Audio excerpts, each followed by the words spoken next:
I'm back with another video. This is a requested video that you guys wanted. This is a 180 wave brush video, so make sure you watch all the way through. That's my Snapchat. If you have any questions about waves and you need a question answered, ask it on there. I'll get right back to you. Make sure you like the video. I'm out.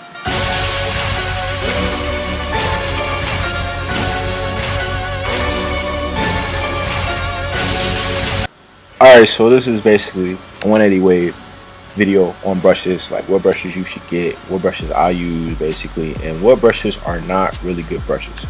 So let's start off. This is a Torino Pro. This is going to be in the description. If you guys have any questions, be sure to ask it, but make sure you check the description. That's where the brushes are going to be at, so make sure you check that.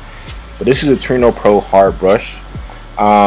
This is also a Royalty brush. I have a Royalty and a Torino Pro. These are both hard brushes I use. Being that I wolf my hair, or my waves are a little bit longer, I use hard brushes. That's really what you want to try to aim for if you're growing your hair out. If you want your waves to show better, make sure you use a hard brush.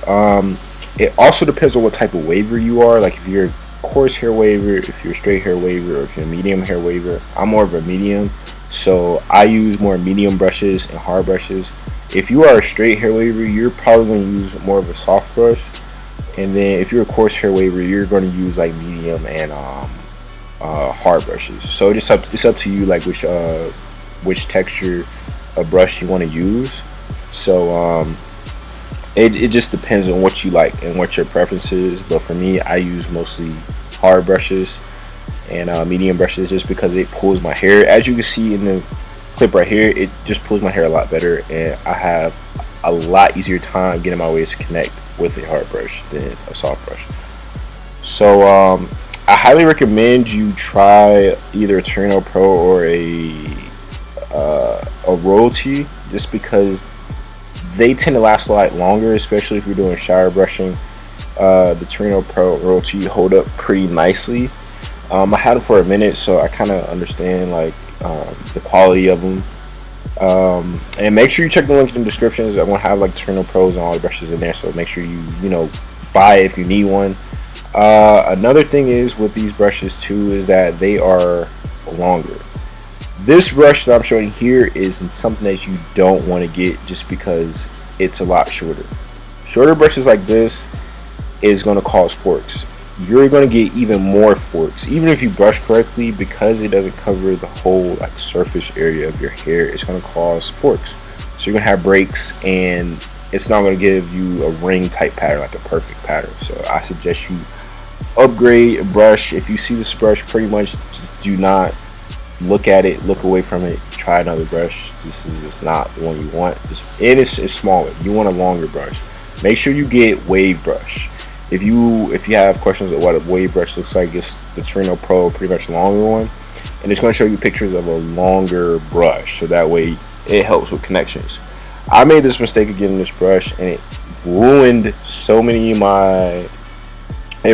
of my progress, because it was just shorter, and it was just so annoying to try to get waves with it. So I highly recommend you avoid that.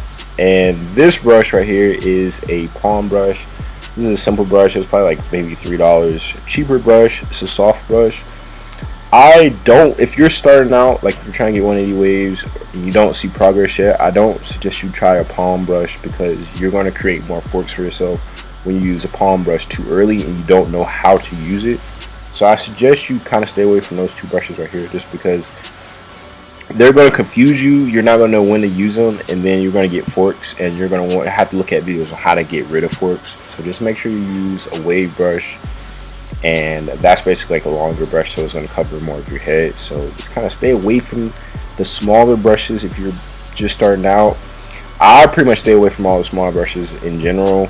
I don't really like them. It's just not really helpful for my progress, I've noticed. So I just stick with wave brushes only, and that's going to give me the best progress from what I noticed. So just kind of stay away from brushes that are too small.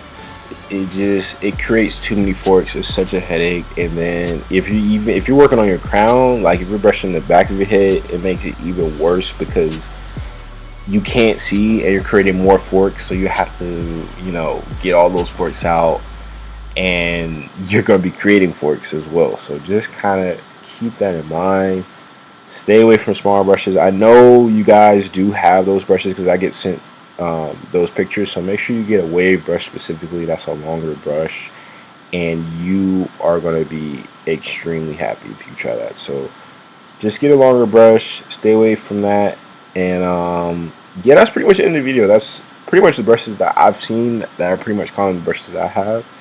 But if you liked the video, make sure you give this video a thumbs up, and I'll see you in my next video. Thank you so much.